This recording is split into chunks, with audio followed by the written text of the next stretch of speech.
Ciao Camilla. Ciao. Prego, entra.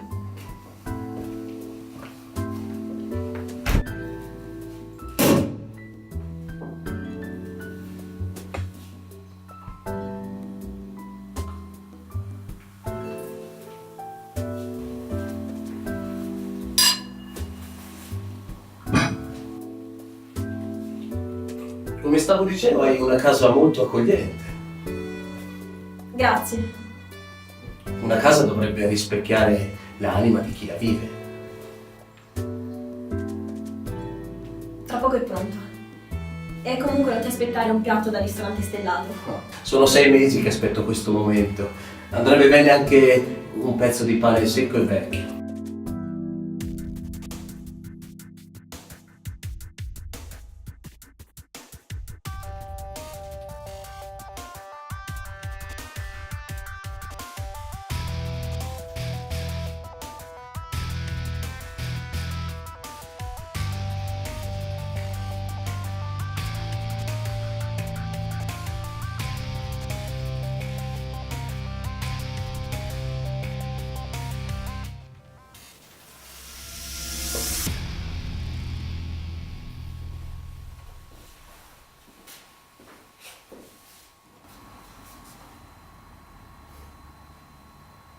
È tuo fratello, vero?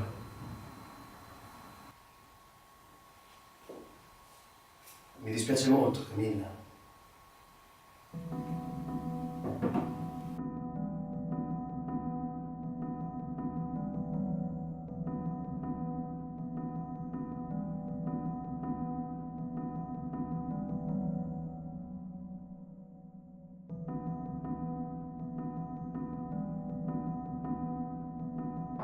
Mi hanno aggredito!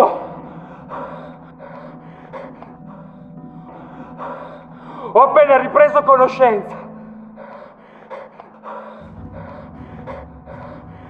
Devo aver perso i sensi per almeno 2 ore. Hanno rubato la mia auto con sopra mio figlio di 2 anni.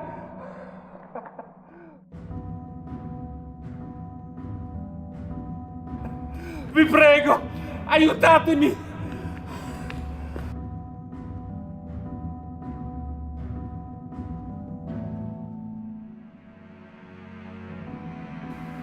Mi hanno appena chiamato dalla centrale di polizia. Hanno trovato l'auto.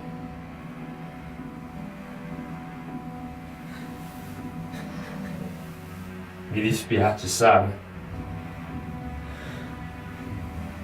Quel bastardo figlio di puttana ha abbandonato l'auto al sole e poi l'ha lasciato morire dentro.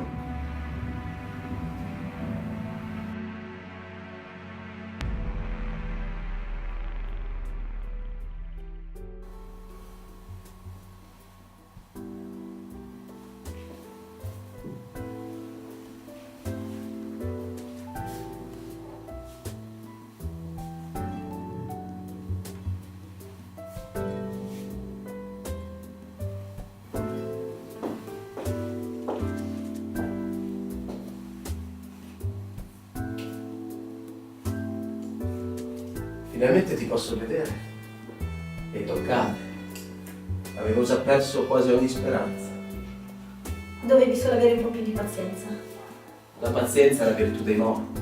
Voi uomini avete sempre così tanta fretta. Ma perché la vita è troppo breve per essere sprecata in rapporti virtuali. E per qualcuno può essere troppo lunga. Cosa intendi? Niente, era per dire. Tutto questo mi fa venire in mente una storia. Quale storia? Quando andavo all'università, prendevo l'autobus per andare a lezione.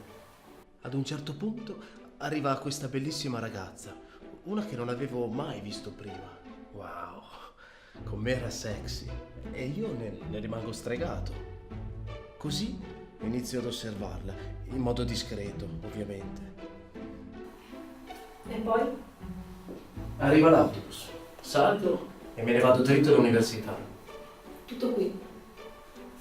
Il giorno dopo lei è ancora lì, stessa fermata, stessa ora Ero estasiato da quella che per me era la creatura più bella dell'universo. E poi accadde una cosa. A quel punto il mio livello di ansia e di insicurezza mi blocca e mi giro dall'altra parte. Ma come? Non avevo il coraggio di guardarla negli occhi. E la cosa andò avanti per un mese così. Così? Sì. Io che la guardavo di nascosto, stando bene attento a non farmi notare, e lei che ogni tanto mi lanciava delle occhiate. Ma più mi guardava e più avevo paura. E mi nascondevo. Paura. Di cosa? Paura. Di lei. Quindi, dopo un mese che la vedevo tutte le mattine e puntualmente fingevo di ignorarla, decisi che mi dovevo fare coraggio e andare da lei. Ma purtroppo quel giorno lei non venne. E non venne neanche il giorno dopo, e nemmeno quello dopo ancora. Caspita, Marco. Non venne più. No, non venne più. Ero incazzato con me stesso. Volevo morire. Avevo perso la testa per quella ragazza. Così un giorno decisi di andare alla sua ricerca. Con un po' di fortuna avrei scoperto chi fosse. E come andò? Un amico mi diceva di averla conosciuta. Veramente? Sì. Si chiamava Erika. Una ragazza italiana che viveva in Francia. Aveva passato un po' di tempo dai suoi zii per poi fare ritorno a casa sua, oltre Alpe. Prendeva l'autobus per andare in biblioteca a studiare. Mi dispiace. Anche se praticamente non la conoscevo, non riuscivo a togliermela dalla mente. Ma la cosa peggiore poi era il rimpianto di non averci provato. Questa era la cosa che per me era più insopportabile. Non devi fartene una colpa. Molti ragazzi hanno queste difficoltà anche se non lo ammettono. E poi non mi sembri così timido. 2 anni dopo, rividi di nuovo. Quella sera ero di ritorno da un aperitivo con gli amici. Capii subito che era lei. Quando i nostri sguardi si incontrarono nuovamente, per la prima volta dopo 2 anni, sentii un tuffo al cuore. Quindi? Sono andato da lei. Veramente? E cosa le dicesti? La verità. La verità? Sì, la verità. Che mi ero innamorato di lei dal primo momento che l'avevo vista. E poi tutto il resto. E lei? E lei rimase ad ascoltare. Poi, senza replicare, mi prese una mano e mi portò via. Via dove?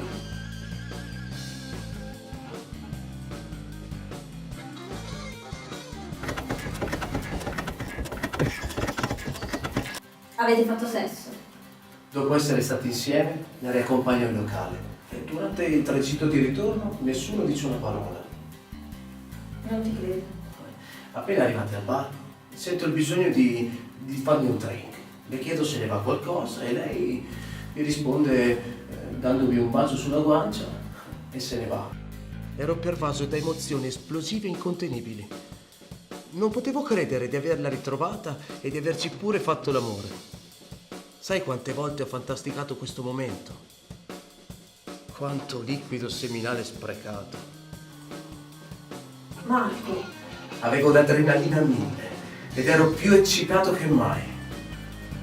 Conoscevo un solo modo per scaricare tutto questo: portarmela in bagno e farmela ancora una volta, ancora più forte e profonda. Marco! Ma la scena che mi si presenta è del tutto inaspettata.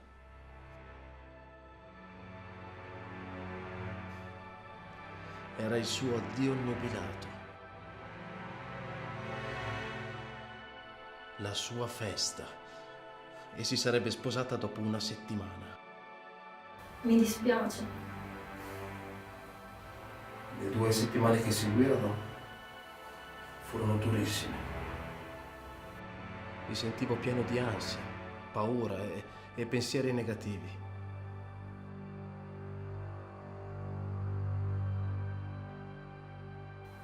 Ti volevi ammazzare. È quello che credevo, ma in realtà non desideravo morire. Era solo un modo per attirare l'attenzione, forse.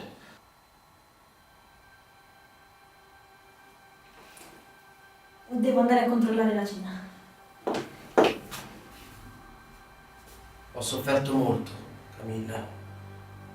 Non voglio mai più star male in quel modo. Adesso che ti ho trovata, non ti lascerò andare. Stavo pensando che è molto strano Cosa? incontrare per la prima volta una persona che sa praticamente tutto di me. Già. Certo che in chat eri molto più loquace, Volevo dirti che sono stato meravigliato quando mi hai chiesto di trovarci qui, in casa tua, davvero, non me l'aspettavo. Ti ho chiesto di venire qui solo perché non mi andava di stare in mezzo alla gente. E i tuoi coinquilini? La mia amica è uscita. Il fidanzato è a un torneo di poker. Vuol dire tuo padre, Federico. Papà? Cazzo, Sofia, non si bussa! Scusami, papà.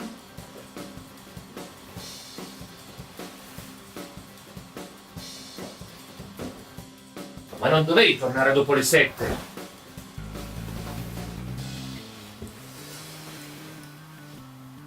Sofia, aspetta! Dannazione, Federico. Non doveva scoprirlo così. Mia figlia, la solita rompipalle. Da quanto tempo stanno insieme? 2 anni. Il prossimo anno ci sposiamo. Volevo dire, il prossimo anno si sposano. Loro. E tu hai poi deciso di uscire di casa? Uscire di casa? Non è detto che eri stanca di vivere con tuo padre e la tua amica? Camilla, tutto bene? Sto bene. Deve essere l'ansia del primo appuntamento. Tranquilla, rilassati. Che cosa mai potrà succedere di male? Hai ragione. Parlami un po' di te. Del tuo lavoro, ad esempio. Come vanno le cose in banca? Oh, tu mi stupisci, Camilla. Io non lavoro in banca. Faccio il necroforo. Che? Il seppellitore, te lo ricordi?